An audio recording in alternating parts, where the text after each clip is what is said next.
Este es su espacio, nosotros continuando con esta producción del día de hoy. Ahora me corresponde hacer contacto con el señor Arismendi Díaz Santana, no solamente un gran amigo de este espacio Teledebate, sino un dominicano de esos que se ha empeñado en que la seguridad social sea para todos. Y un libro muy interesante que él recientemente presentó aquí, puso en circulación, eso que tiene que ver con ese tema de las pensiones justas para todos, pero no solamente eso, conocer a fondo cómo he estado en estos últimos días muy inmerso en estos temas de la posible modificación a la ley 8701.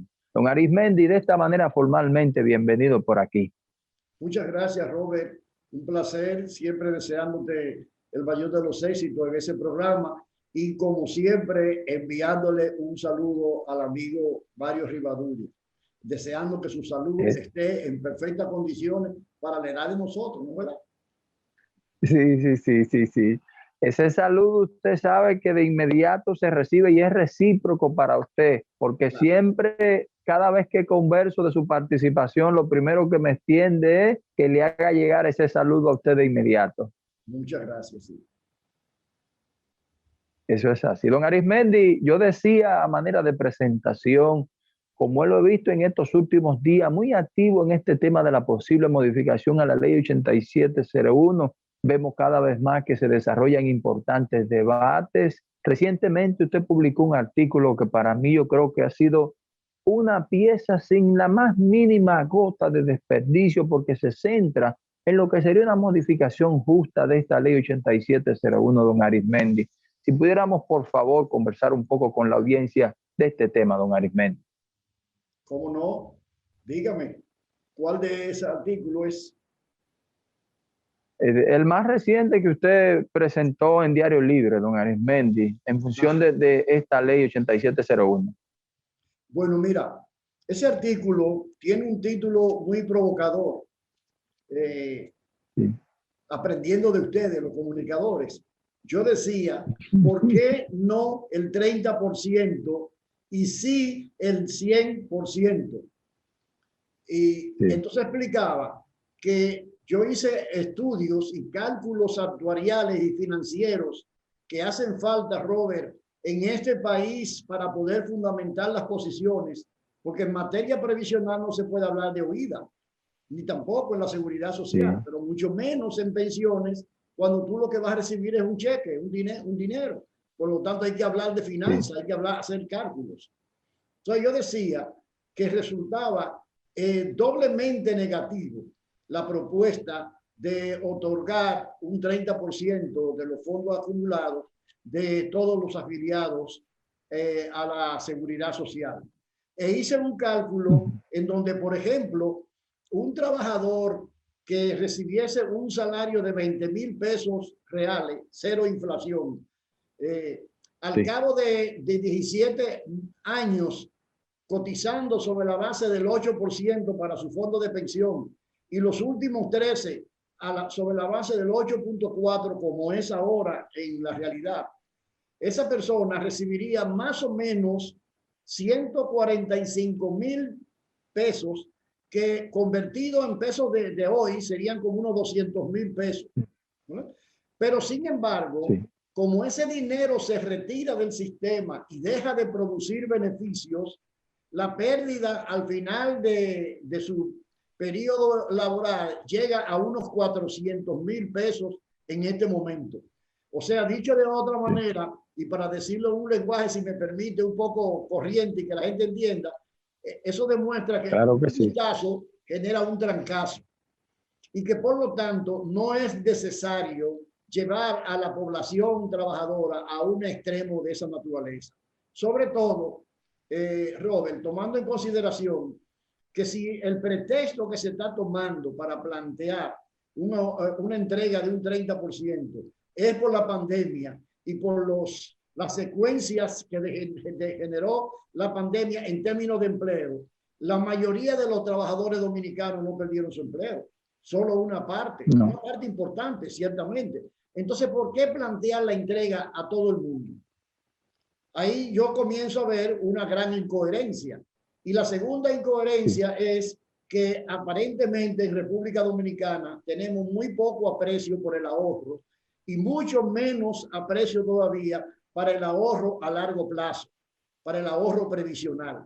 Y eso, Robert, es muy delicado porque nuestro país no está exento del proceso de longevidad que se da en el mundo, en donde la esperanza de vida aumenta 2 años y medio cada década.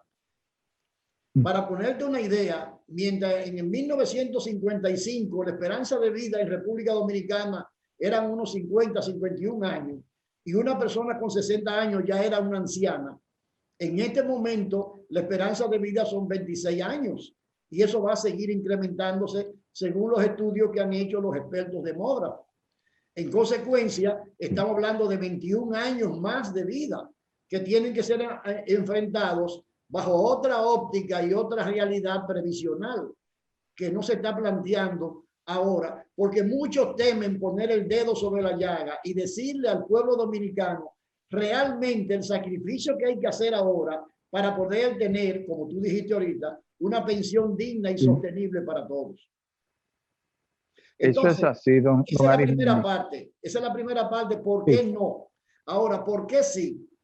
Mira, en el sistema de pensiones de nuestro país hay una parte que se llama trabajadores activos, que son aquellos que en algún momento se inscribieron en el régimen de pensiones, porque trabajaron, etcétera, etcétera. Esos trabajadores activos, según la CIPEN, son 4.110.000 dominicanos. Sin embargo, desgraciadamente, de ese 4.1 millón de dominicanos, solo 1.600.000 está activo, o sea, cotizando. Por lo tanto, eso quiere decir que la mayoría, un 60%, no está activo en el sistema. Y mucha de esa gente, por ejemplo, ya se fue para Estados Unidos o ya puso un negocio propio, etcétera, etcétera. Y por lo tanto no está cotizando. Entonces yo calculé que de acuerdo a las informaciones de la CIPEN, hay 851.000 dominicanos que tienen 50 años o más y que hace años que no cotizan al sistema. En consecuencia, a esa gente sí le corresponde, sí sería justo, sí sería adecuado devolverle, no el 30, no, el 100% de su fondo acumulado. ¿Cuál es la razón? Qué bueno. Que al tener más de 50 años, no tienen tiempo suficiente, aunque comenzaran a trabajar nuevamente como asalariados, no tienen tiempo suficiente para acumular los fondos necesarios para recibir una pensión. De modo que en ese caso no se viola el principio de que el ahorro es para el retiro. Lo que sucede es que estos trabajadores no están haciendo nada, están dedicados a otras cosas y lo mejor es devolverle su dinero para que puedan emprender alguna actividad que le garantice un mejor futuro cuando llegue la vejez. Don Arismendi, mire, sé que el artículo que usted publicó fue muy leído, fue muy compartido, lo vi hasta en algunos grupos de redes sociales, don Arismendi. Pero don Arismendi, nuevamente yo quedo impactado con ese planteamiento, porque creo que esa sería la salida real que necesitan nuestros trabajadores ante esa situación de esa demanda de esos recursos, don Arismendi. ¿Sabía? Yo creo que esa sería una salida justa partiendo de la realidad de lo que son nuestros trabajadores, don Arismendi. Don Arismendi, y esta propuesta no ha sido acogida ni ponderada por empresarios, legisladores, el gobierno y demás, porque yo creo que eso es una oportunidad que la clase trabajadora en estos momentos pudiera estar esperando, ¿sabía? Y partiendo del criterio, como usted lo ha explicado, dentro del orden de la justicia que merece cada trabajador por las condiciones de su edad y de lo que ha sido el pasar del tiempo, don Arismendi. ¿Qué le han dicho las autoridades de esto, por favor? Bueno, yo contacto con las autoridades no he tenido sobre eso. Sí he recibido una cantidad inusual, digamos, de comentarios a través de mi celular y a través del correo electrónico que tengo y con el cual le envío esa información a cerca de 500 personas. He recibido una buena aceptación en ese sentido y además debo decirte de manera informal que he percibido una buena receptividad de parte del movimiento sindical. Noto, aunque no he tenido tiempo de tratar directamente ese tema con el movimiento sindical, pero me han dado la impresión de que estarían de acuerdo a apoyar un tipo de solución de esa naturaleza. Y déjame decirte una cosa, Robert, eso es solamente un punto dentro de muchos que hay que tomar en consideración. Yo soy partidario de que para las personas ya mayores de edad, el sistema, ese sistema que yo mismo redacté y que diseñé el sistema, debe ser más flexible, tomando en cuenta la realidad socioeconómica de la República Dominicana, siempre que no se convierta en una fuente de oportunismo, de populismo y de politiquería. Por ejemplo, en este caso, hay una fundamentación. Hay personas que tienen más de 50 años, que no están cotizando, que tienen un dinero ahí en la seguridad social y que deben recibirlo para poder hacer algo. Pero yo voy más lejos incluso. Cuando esas personas reciban ese dinero, yo aconsejo que se le dé una explicación y se le haga saber a esas personas que ellas están recibiendo ese dinero en forma especial e inusual y que son responsables a partir de ese momento de granjearse los recursos necesarios para su jubilación, para su retiro. Para que no mañana no venga una persona, por ejemplo, y reciba 2 millones de pesos, 1.500.000, qué sé yo, hasta 3 millones podían ser de pesos, lo consuma alegremente y luego entonces vaya a pedir una pensión de subsidio del Estado dominicano, porque eso no sería justo ni equitativo. Señores, por razones de energía eléctrica tuvimos que hacer una pausa inesperada, pero estamos nuevamente por aquí. Don Arismendi, usted daba una explicación que para mí es magistral, porque usted dio los detalles de una oportunidad que puede tener nuestra clase trabajadora. Entonces usted decía, don Arismendi, que algunos grupos sindicales ya ven con buenos ojos esta propuesta que usted ha estado desarrollando. Si pudiera, por favor, continuar en ese mismo orden, don Arismendi, para que la audiencia pueda seguir paso a paso su participación. Bueno, sí, quiero señalar que no se trata de una posición oficial, ni mucho menos.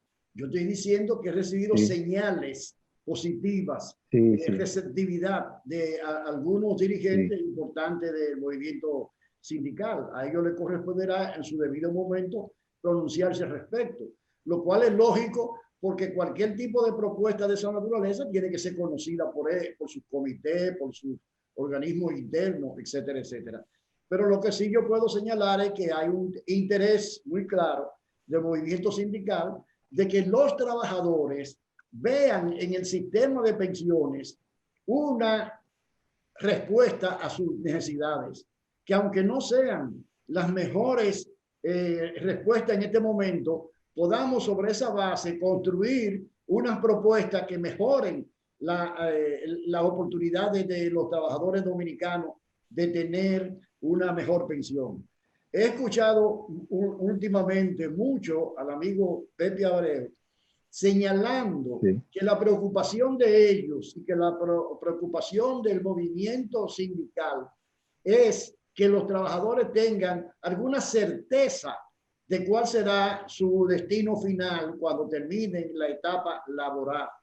Y desde luego hay que reconocer que en este momento la situación es crítica, como tú mismo señalas, porque por un lado se habla de las grandes ganancias que están obteniendo las administradoras de fondos de pensiones y por otro lado se habla de vaticinio de bajísimos niveles de pensión que recibirían los trabajadores. Precisamente por eso es que hay que apoyar la iniciativa del presidente de la República, del presidente del Senado, del presidente de la Cámara de Diputados y del presidente de la Comisión Bicameral, más otras personalidades que dicen que hay que hacer una reforma integral y que sugieren, me imagino yo muy claramente, que tiene que ser para mejorar la cobertura y para que el trabajador y la trabajadora y todos los demás dominicanos se sientan protegidos realmente por la ley 87-01.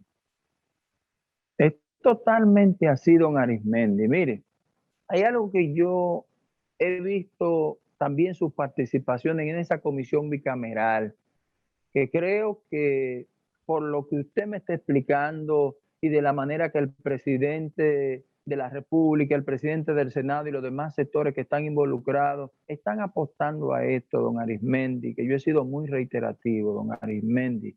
Don Arismendi, en una reforma a esta ley, ¿se pudiera contemplar o evaluar las situaciones que hemos visto que los médicos han estado en varias ocasiones llevando a cabo también paros y protestas de no brindar atención a los afiliados de la ARS por tema de pagos que ellos entienden que son muy bajos en función de esto?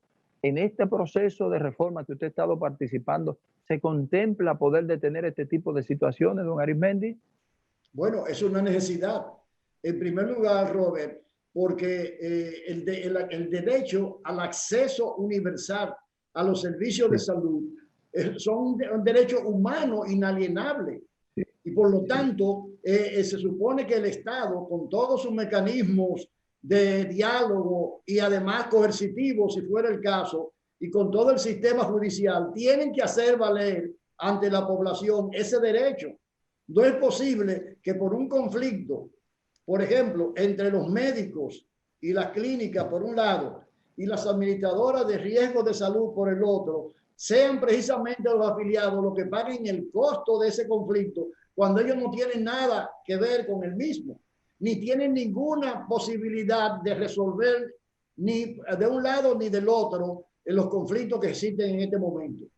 De modo que yo creo que es necesario y quiero en este momento apoyar una iniciativa que tomó la Confederación Autónoma Sindical Clasista a través de uno de sus filiales, de llevar a los tribunales, porque de alguna manera hay que dramatizar la situación, para que esos tribunales se pronuncien en el sentido de que es ilegal que grupos de médicos, no importa cómo se llamen, estén interrumpiendo la labor de prestación de servicio de un servicio esencial como la salud en la República Dominicana. Yo creo que el país tiene suficiente madurez institucional. El ministro de Trabajo ha mostrado flexibilidad, el propio presidente, etcétera, como para que puedan sentarse en la mesa de diálogo y entonces buscar una solución como tal. Como tú sabes, aunque no se conocen los detalles, ya se anunció un acuerdo mediante el cual las administradoras de riesgo de salud y el Colegio Médico Dominicano aceptan, digamos, un aumento más o menos promedio de un 20%, lo cual se supone que da por terminado ese tipo de conflicto. Pero mientras tanto, la población fue la perjudicada durante esos días en donde se le negó un servicio para el cual pagan y sobre el cual tienen un derecho constitucional. Eso es así. Don Arismendi, quiero seguir ahí. Sé que usted tiene el tiempo un poco limitado, pero quisiera pedirle unos minutos más, don Arismendi, por lo interesante de este tema y cómo... Mire, don Arismendi, eso mismo que usted explica, la población así mismo lo siente y lo vive en cada momento. Hay algunos sectores que proponen que los que son las ARS, lo que manejan la administradora de riesgo de salud, dejen de ser del sector privado y pasarían todo al sector público. ¿Qué opina usted de esto, don Arismendi? ¿Cuál es la pregunta? Perdón, no escuché bien. Le repito, don Arismendi, hay sectores que proponen que las ARS, en vez de ser manejadas por el sector privado, sea específicamente por el sector público, una forma tal de que la salud esté garantizada por el Estado con la administración de lo que son las administradoras de riesgos de salud, don Arismendi. Bueno, mira, Robert, ese es un tema muy interesante y que vale la pena dedicarle unos minutos. En primer lugar, yo creo, igual que tú, pienso que la República Dominicana no tiene todavía un sector público lo suficientemente eficiente para garantizar servicios de calidad continuos como requiere la población dominicana. Nosotros tenemos ya alrededor de 60 años en que mucha gente está afiliada a una administradora de riesgo de salud sobre la cual ha recibido un servicio, digamos que más o menos bien. La mejor demostración es que es mejor que el público, es que la gran mayoría de los afiliados a la seguridad social están afiliados a las ARS privadas o autoadministradas, y solo una minoría o un número relativamente importante, pero menor, afiliado al SENASA contributivo. Entonces, eso hay que respetarlo, porque la población que está afiliada a un sistema obligatorio como es la seguridad social, tiene que tener al mismo tiempo la posibilidad de elegir, porque si usted no puede elegir y ya pagó sus impuestos, ¿qué calidad tiene usted para enfrentarse a un médico, a una clínica, si ya usted pagó todo y no tiene ninguna posibilidad en ese momento? Por eso es que tú ves que los servicios públicos son deficientes, porque cuando una persona infeliz, una familia pobre, se aparece en un hospital, lo que va a ver es si le hacen el favor de atenderlo, porque él no tiene en ese momento ningún mecanismo de negociación, no tiene ningún poder. Ese médico, esa enfermera tienen su problema resuelto, vayan o no vayan los trabajadores a los hospitales. Eso no ocurre en las clínicas privadas, porque en la clínica privada el trabajador tiene una capacidad de negociación, porque cuando él escoge a través de su ARS a tal o cual clínica, el ARS le está pagando a esa clínica porque ese trabajador decidió ir a esa clínica, de modo que él tiene un poder de negociación frente a esa clínica. Por eso esa clínica y ese médico, que a lo mejor es el mismo de por la mañana en el hospital público, le da un trato totalmente diferente. Porque si no lo trata bien y si no lo atiende bien, entonces ese paciente no vuelve a ese sitio y ese médico no recibe ni un solo centavo. Entonces, desgraciadamente, mira, Robert, yo asesoré a 6 países de América Latina sobre estos temas y en ningún país yo propuse lo que se propuso aquí en República Dominicana, es decir, que hubiesen administradoras de riesgo de salud y proveedoras de servicios de salud, tanto públicas como privadas. ¿Por qué? Porque aquí en República Dominicana los servicios públicos tradicionalmente han sido muy deficientes y han contado con muy poca aceptación y apoyo de la población. Pero eso no es lo que yo vi en Costa Rica, ni en Guatemala, ni en El Salvador, ni en Nicaragua, etc. Allí en esos países, la medicina privada es una medicina minoritaria para una élite.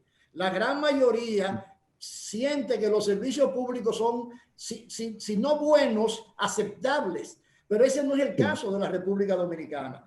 De modo que quienes están planteando eso, mi querido amigo, lo que están añorando volver a un seguro social ineficiente, burocratizado, politizado, etc. Solo para darte una idea, el Seguro Social Dominicano se hizo famoso en América Latina porque tenía 28 empleados por cada 1,000 afiliados, cuando el promedio en América Latina eran solo 8.3 empleados. O sea, queremos volver a un aparato burocrático totalmente politizado para que se llene de compañeritos que al fin y al cabo no hacen nada, ni atienden a la población trabajadora.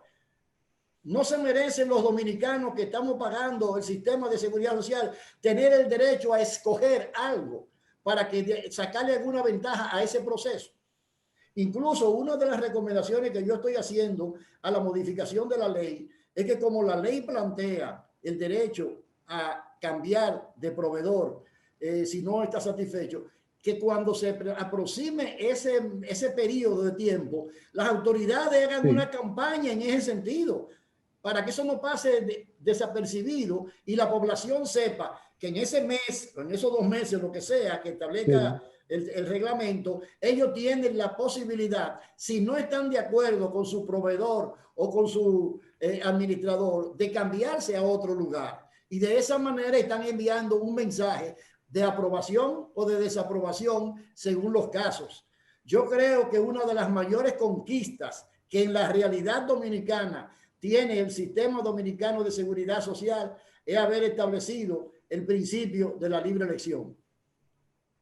Excelente, don Arismendi, como siempre, brillante su participación. Agradecido plenamente de usted y su tiempo para compartirlo con nuestra audiencia y esas orientaciones que tenemos todos que conocer y esperar, como bien usted lo ha profesado en su camino, que podamos tener una seguridad social para todos, un sistema de esa ley 8701, que los cambios que se puedan hacer sean en favor de la población y los Así usuarios. mismo, Muchísimas así gracias, don Arismendi. Nosotros hacemos Gracias a una ti. pausa, retornamos en breve. Bueno, A usted, don cuídate mucho. Arismendi, éxito en los compromisos que sé que tiene. Muchas Igual yo. gracias. Buenas tardes. Usted también. Nos vemos en breve.